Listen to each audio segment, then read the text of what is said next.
Hey guys, welcome to this week we're on Uncut. We're going to be talking about body composition, easy food prep, program adaptation, how to overcome a plateau, and how to drop weight quickly.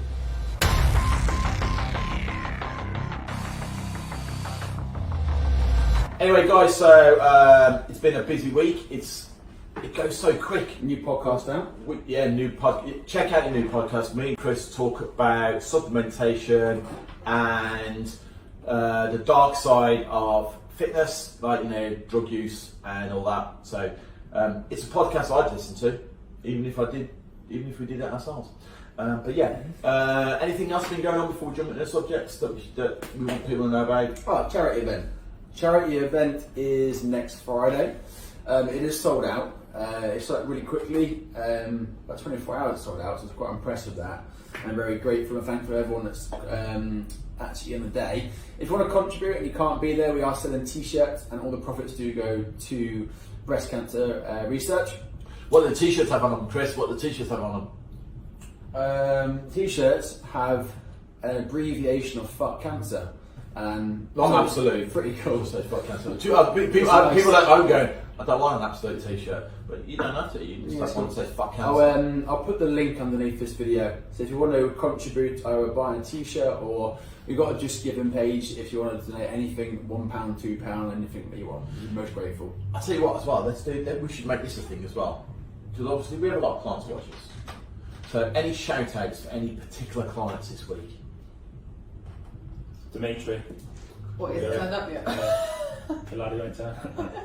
No, he's been doing well, to be fair. He's dropped from 30, you won't mind me telling you, 38% body fat down to 27 in about 7 weeks. It's proper impressive. Which is ridiculous.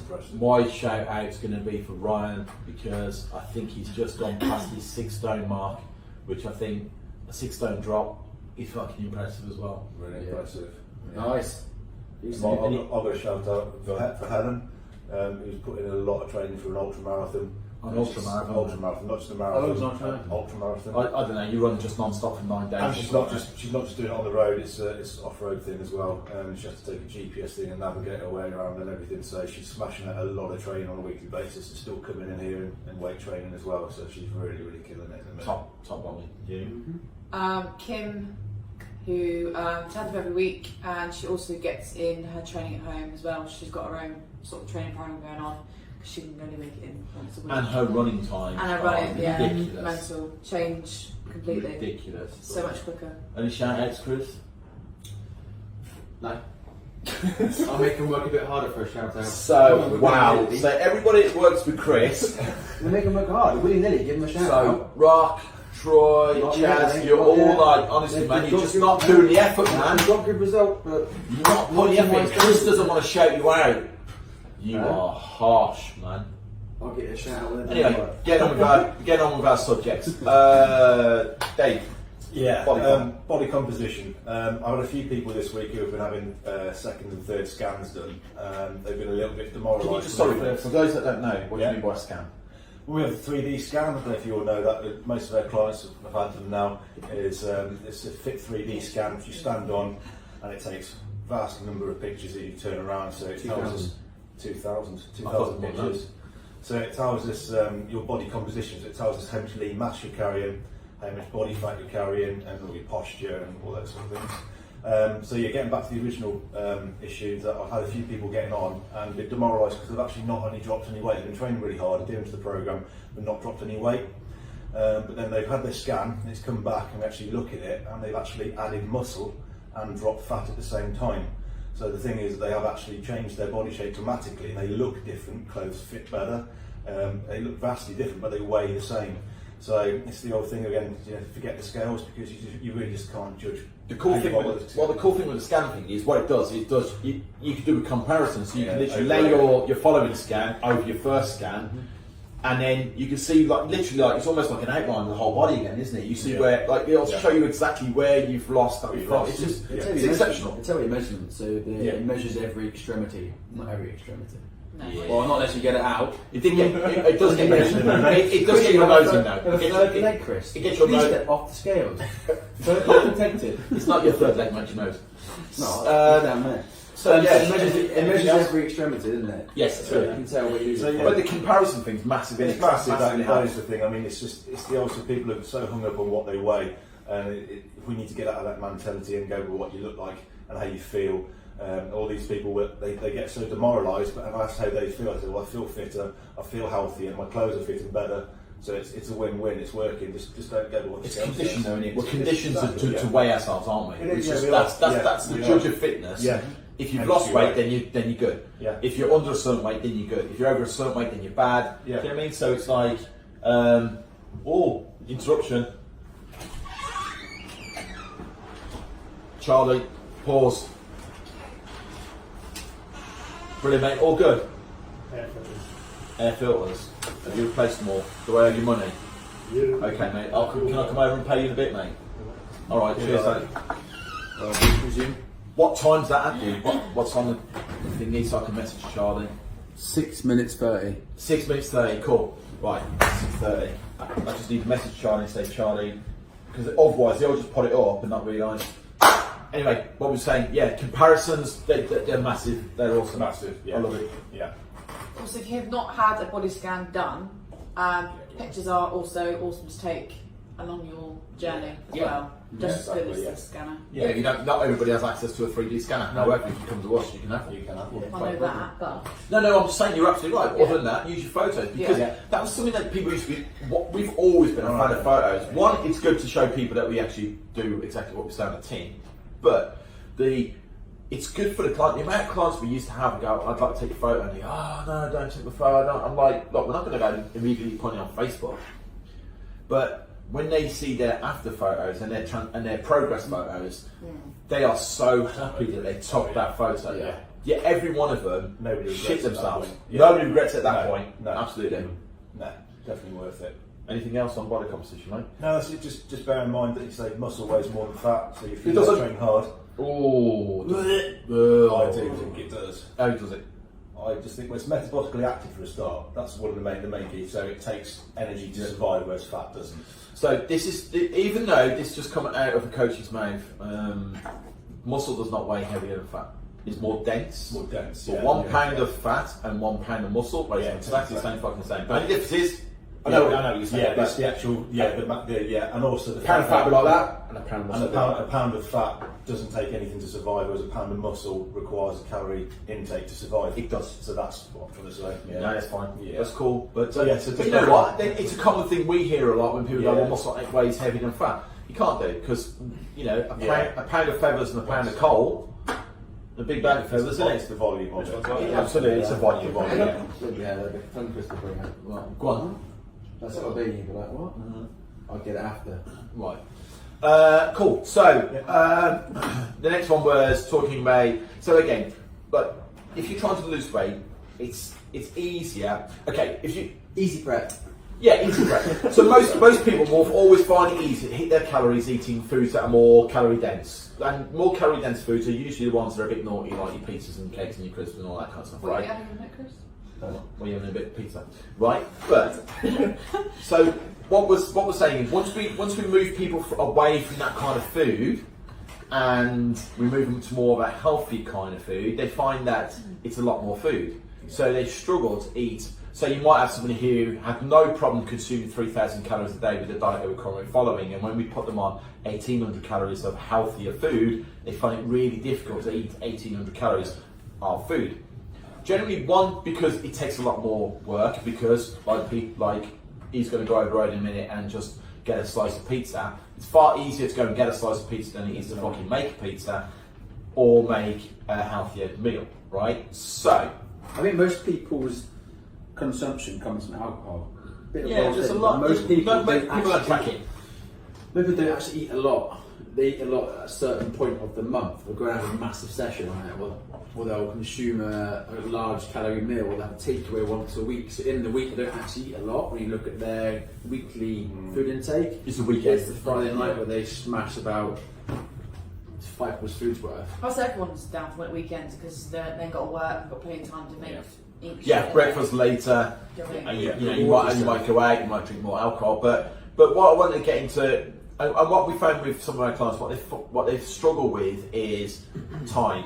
the time to, you know, when you give them their plan, you know, we don't say to people, you're only going to be eating chicken and rice, but we like them to be at least 80% of their food being smart food rather than shitty food, and then you can do 20% of the time, they can do what they want. Yeah. But they go, oh yeah, but it's time. So at some point generally during the day, you are going to be in the kitchen, whether that's making your evening meal or whether that's making your breakfast. I always say to people, there's a couple of ways of making prep easy. Make extra that you were making for tea, make extra and take that for lunch next day. The other thing as well that I found really easy and really good is cut all your vegetables, your chicken, your meat, and whatever else you use, cut them all up into pre-weighed. So you would spend maybe Sunday weighing out the meat and everything for the week, weighing out your potatoes, your vegetables, your rice, and all that stuff. Put all that stuff in the fridge, put what needs to be in the freezer, and then the night before, you literally take that stuff out and you cook it. There's no cutting or chopping, or there's none of that. Do you want an even cheekier way of doing it? Go on. Found out, I'm going to plug some person there. I think his name's Kevin at Sainsbury's, and I'm sure most Sainsbury's do this. If you go to the meat counter, it costs no more to do this. Go to the meat counter and you can ask Kevin, our local one, say, Kevin, can I have 5 bags of 200 grams of chicken, and he'll weigh the chicken out for you and cut it up for you and put it in bags. Wow. Yeah, So you don't even have to do it yourself. and he'll even flavour it for you. He'll spice it up for you. Okay. So I've got at home now lemon barbecue, and there's a hot one that Kay like. I don't like it. Boom. So you know what I mean? And then when you with your sweet potatoes and your potatoes and all that stuff, Chop. Just go, Chris. Kevin. Sweat, and there was chicken cutting up. chop all the bag them. Would it chop anything else up to take it to it? Huh? No. What is up? No, like Boyfriend. Rob's in the bag. Oh, no, Alicia. I'm getting sick of getting rid of these bodies for you. Here, it's Rob. Can I have me in 100 gram bags, please? I need to get rid of them really easily. like if you went and got a potato and said, "Okay, chuck it." No, I'm gonna get some. I'm gonna mind if I bring my veg in. I keep wearing my white Christmas out while you're at it. Fuck's sake. Wow. He's a butcher. He's a butcher, man. We don't know to ask. Can you also slice my butter into 5 gram pieces because you only have 5 grams of butter at a time, please? Sure, you can make. I reckon someone should set that up. Oh god, Jesus. Go and make It's late enough. a little shop. It's not fucking Dragon's Den, babe. Right. It's not kitchen. Only a nice nation. So, but cut your veg. Let's get back to this. Cut everything up. Spend a day cutting everything up. Yeah. Spend your week cutting it all up and put it in the fridge or the freezer. And then it's just bang, bang, bang, easy. And that's easy prep, and that's wrong with her. She's obviously. You can tell she's eating. You can tell she's eating again, can't you? Yeah, you can, can't you? No, not go for Aisha. Right, Liam. Program adaptation. You're on. Yeah, that's a stinking. It's horrible. Oh, farted. So, do you want to go through that first? There you crack on. No, you go. Makes sense, better. So program adaptation, why you'd use it. So basically when you basically plateaued and you don't see any improvements, what you can do, there's a few things you can do anyway, is increase the volume per set, increase the number of sets you're doing for that exercise, or in general just be more active. What about completely changing it up, though, mate? I think it's funny, when people diet, sorry about him, mate, when people diet, they'll unconsciously lower their activity. Yeah. So most people will probably, if they go diet and not seeing a proper coach, they will diet and How'd that go again? they'll diet as a proper coach. Their calories will drop so low, they just can't be asked. I've dropped calories so low that I cannot even be asked to get off the chair.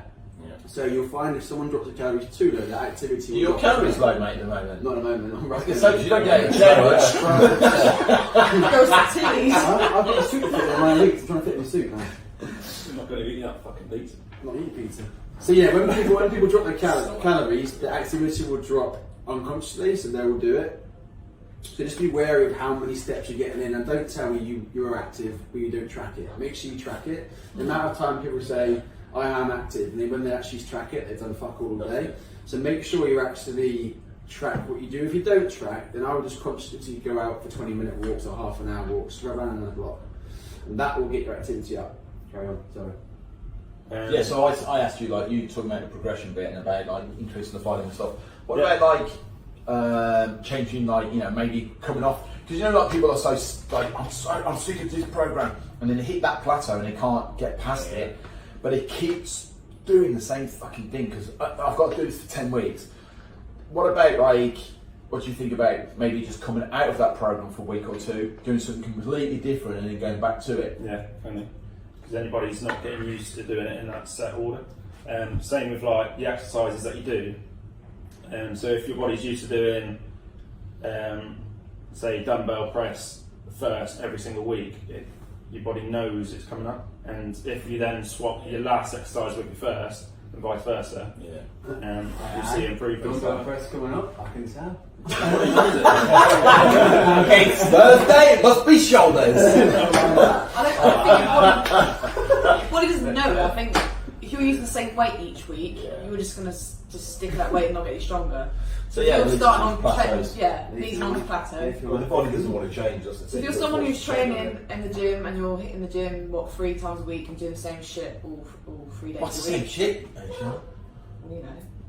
Same shit. Same shit. You're doing the same shit each week. Same shit. We will put subtitles on the for each. Remember that.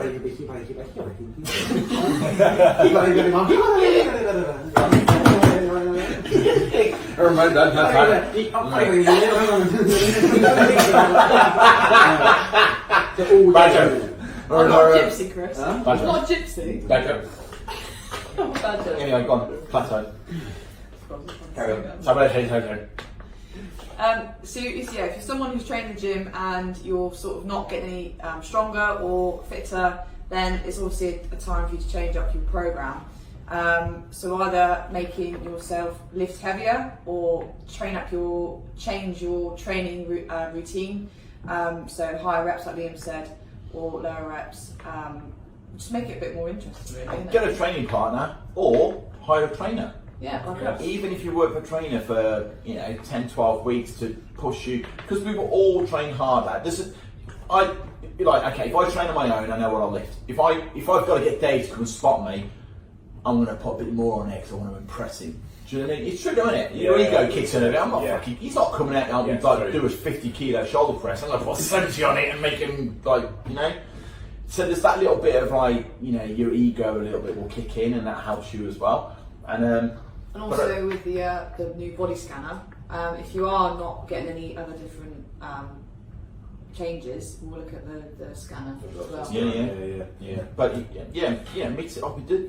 You don't have to go and work with a coach for like fucking 12 months. You can just enough to give you that little bit, because it will take you out of your comfort zone. Yeah. Safely. Yeah.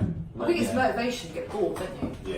Yeah. A lot of it. Oh yeah, a lot of it is that. Yeah. And you end up not doing it. And that's another thing though, Liam, isn't it? With like progression, some people do get a bit bored, so they don't put as much effort in. Yeah. Then they get so they don't put as much effort in on that training session, and they don't get the results from it because they're just bored. Yeah. They've set the bar too high. I'm currently deadlift 90 kilos. I want to do 200 in the next 8 weeks. Most people don't actually what they do. Most people don't actually know. I'm guilty of it. I don't track what I lift, but I know if I did track, I'd probably get better results.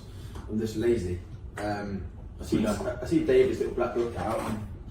You track everything, don't you? When he goes home, I'm copy it all down. Yeah. I didn't track, but I should track. So I don't know. I think I know what I lift in my head, but probably I've stayed the same 2 weeks the same weight. Maybe if I tracked that, I would have got. My dad used to keep a book of horses. All the horses of where they raced, how they raced, what ground they performed on, and tracked everything. You've got that book still. He tracked It could everything. come in handy, couldn't it? I'll tell you a funny story though, so briefly. But he tracked absolutely everything. He tracked the form of them, he kept all the racing posts, he literally had his own book, so he knew if he'd see what was racing, I know that horse, you're going to check that form, he'd know what the chances are of that horse winning. Didn't win fucking shit. Right? We shit at it. Right? Still didn't win, even though I tracked it. And I said to him one day, I said, how come Grandad seems to win? And he went, Grandad just rather than doing all this, Dad, wouldn't it be just easier to call Grandad and ask him what horse he's backing? No, he wouldn't do that. That was just stupid. So tracking doesn't always work. Right, Chris, drop weight quickly. I'll try that again. Drop Chris, weight quickly. Drop weight quickly. If you're watching this and you are on a weight loss plan or fat loss plan, you've probably Googled or asked someone the question, what's the easiest way to drop weight quickly? Now, I'm not going to tell you not to do it, because there is a way to drop weight quickly. It's just not the best way of doing things. So when someone's racked on some weight, I had a conversation this week with a couple of people, and they've racked on some weight over the last sort of 6, 7, 8 weeks, and they've racked on quite a bit of weight. They want to lose that as quickly as they can, because they don't like themselves in the mirror, they don't like looking at themselves. Now, this is not a good way to do it, but there are ways that you can do it. Now, we spoke about a deficit before and how much you can take it in it. If you take a deficit down quite harshly, you can go 30-40%, which is a big deficit, and it's hard to maintain that. I've said to people before, if you want to sort of kickstart, and I'm a bit like this, I want something now if I'm going to do it. So you can take a deficit down to 30%, but I would do a week of maintenance if you're going to do that. So you could do 3 weeks of quite a harsh deficit, say 30%, and then go up to maintenance for a week. That is a way you can do it. So you will have a bigger impact on your fat loss and weight loss. But you have to bring it up at a certain point, otherwise you cannot maintain 8, 9, 10, 11 weeks at that much of a deficit, as you will just fail at some point. So if you want to do a harsh deficit and you're not the type of person who's got patience, and you can do the 10% every single week for say 16, 20 weeks, then I would try that method. You can do 20, 30% of a harsh deficit and then bring it up, but you have to bring it up at a certain point. Yeah. That's my point. And it's we've talked about this before, so, and no, we're not advocates of super low calorie dieting, but let's face it, let's be completely and brutally honest, people are going to do it anyway. You know, they're going to do it anyway, right? So if you are that person who's so insistent that you need to lose X per week, otherwise it's not working for them. Even like if you lose half a pound, you lost. So as far as I'm concerned, it's working. But for some people, that's not enough. They want more than that. And if you're that person that's going to go dropping loads of weight really quickly, and you cut your calories drastically, please reintroduce your calories slowly. Don't go from like 1,000 calories a day, drop my weight, nice one, hit Ibiza and eat 3,000 calories a day, because the rebound's going to be ridiculous. You're going to gain that weight back, and it's going to probably come with 1 or 2 friends. So reintroduce your calories slowly. So if you are eating 1,000, the following week eat 1,050, then the following week eat 1,100, and so on and so on. Add 50 calories a day for the following so many weeks until you're back to where you should be. Or just don't fucking cut your calories that low in the first place. We're going into it again, but a calorie deficit is basically anything you eat less than your body requires. Whether that's 25 calories less or 500 calories less, it's a deficit. Your body will thank you, and you'll be much happier if you reduce it very, very slowly. Because that way, you get that period of adaptation, your body gets used to it, you're not starving to death, you know what I mean? Your hair's not falling out. You know what I mean? Well, look, David. His hair's not out. Look at David and said that. No, I just looked at that because we were talking about It was him. What's the chance, mate? I don't know, I think he's trying to tell me I'm losing my You hair. dig him out, yeah. It's good when you're sitting over there, man, and you fucking rip your head off. What's that H one, yeah? I didn't say it. Yeah, actually, it's a good count. Actually, we don't do anything in like that. No, we just set H on people. You're a fighter, ain't you, babes? Must be the what you want, fucking Jeremy Tiles? Girlfriend. So cool. Check out this week's podcast. If you can, pop by next Friday for the chat event. It'd be awesome. Get a t-shirt that says "fuck cancer." Come in, we'll try and get some for sale actually on the Friday. If you want to pop by and see everyone sweating like mad. Where are we? It will be Where are we? Good point. It's an absolute spin on the square in between the Golden Lion Tap and the insurance company I'm not mentioning in the corner. So we're in the middle there. Basically, if you're standing outside GLTs, facing GLTs, and look to your right, you will see us. Yep. Doors will be open, music will be on, live DJ, and we'll go for drinks after as well. We'll go for Online tap. Oh, is it? We'll go for A GLT? yeah. I thought it was booked online tap. We'll go for drinks after. Probably take it to the coast. Want to pop by? Awesome to see you. Have a good weekend, and I'll see you next week. See you next week, guys. Bye.